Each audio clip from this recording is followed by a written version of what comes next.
in sports and hockey, there's this mindset that we've come to adapt to where it's all about being mentally strong and not showing weakness. My only input on that is it's not a weakness. For me, just accepting and saying out loud that I was diagnosed with depression and had a mental health issue, that was the first weight off my shoulders.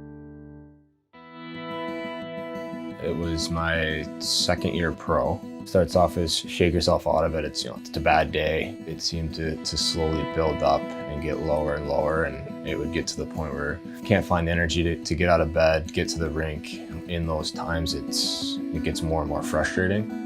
My girlfriend was the one who kept pushing me to go see someone, so I'm thankful for that. It was a hard kind of back and forth before I went and did it.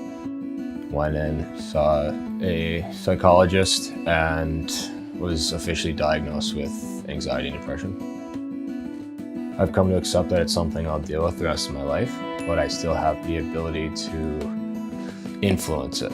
There are many things that I've noticed that have helped, from reading books, maintaining social experiences, still getting outside, still having dinner with friends, phone calls, things like that.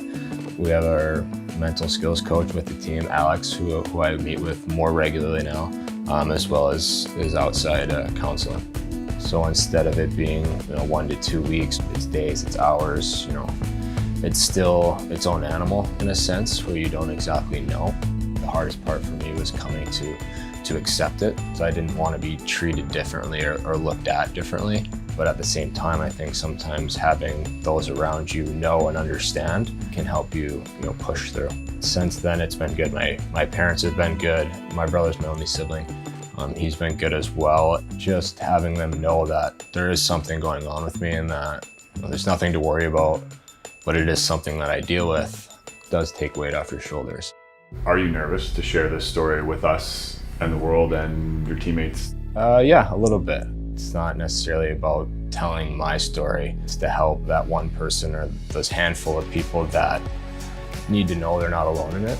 I love the group of guys that we have here, so I'm not worried about judgment or a change of action from them towards me. With the support of individuals, teams, communities, I think the stigma is going to shrink drastically or turn it into an opportunity where people can come to fully understand what some people go through. And I think that's really the purpose of Hockey Talks. There's people that are always going through things that you may not know or understand, but there's always something that you may be able to do to help, and this is just my way of hoping that I can influence someone in a positive way.